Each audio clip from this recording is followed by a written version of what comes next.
Ito yung part 2 ng ating thermostat na kung paano i-tester kung sira or hindi. So, nakabili na nga tayo ng brand yung thermostat mga boss. Ito. For refrigerator range. Ang range niya nito ay 15 plus 3.4 Celsius. Ang kanyang voltage ay pwede sa 125 volts tsaka 250 volts. Okay?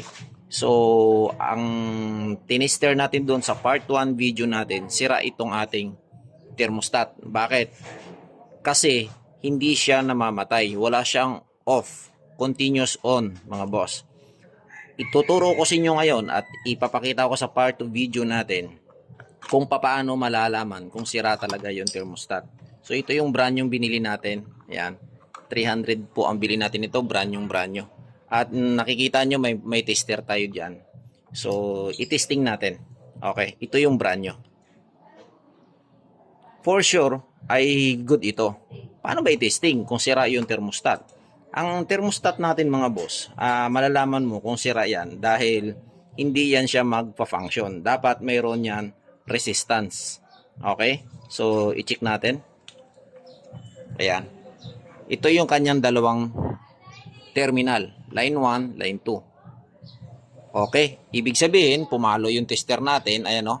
Kita nyo yung tester natin, yung multi-tester natin. Yan, pumalo. Ibig sabihin, naka-on yan. Ngayon, papatayin natin, mga boss.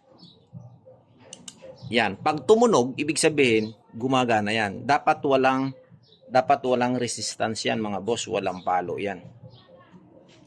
Oh. Ayan, oh. Ibig sabihin, naka-off siya. Okay? So, ganun lang. Ito yung brand nyo. Okay, i-testing naman natin ngayon yung luma. Doon sa part 1 video natin, paulit-ulit kong sinabi sa inyo na sira talaga yung ating thermostat. Ito, may resistance. Yan. Pag pinatay pag pinatay natin, walang resistance yan. Meron pa rin. Kahit ng paano, meron pa rin. Sa makatuwid, mga boss, sira talaga itong ating thermostat. Continuous po yung kanyang andar ng compressor. Paano pa ba ang paraan ng pag-tester o pag-testing ng thermostat kung sira o hindi? Itong dulo, kung nakikita nyo, ito yung iniingat-ingatan sa lahat kasi meron itong pressure. Okay?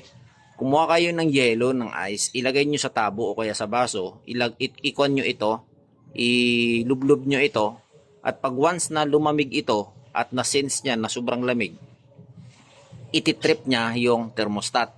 Ibig sabihin, magka-cut off siya. So yun yung purpose niya para mamatay yung compressor. So ganun lang mga boss, ganun lang kasimple, basic na basic, di po ba? So sana sa makapanood ng aking vlog, doon sa part 1 video natin ay kung hindi malinaw sa inyo kung paano yung explanation ko, kung paano mag-tester ng thermostat na sira or gumagana. So ito, bumili lang kayo ng bagong thermostat, titingnan nyo kung ano yung different nyan, yung reference, ayan makikita nyo, brand nyo, tsaka yung luma. So ganun lang kasimple ang pag-testing nito mga boss. So sana may natutunan kayo sa munting video ko na ito para sa mga susunod natin na mga tutorial, ituturo ko sa inyo kung paano naman ngayon i-identify yung compressor na sira or hindi sira. Okay? So maraming salamat. God bless everyone.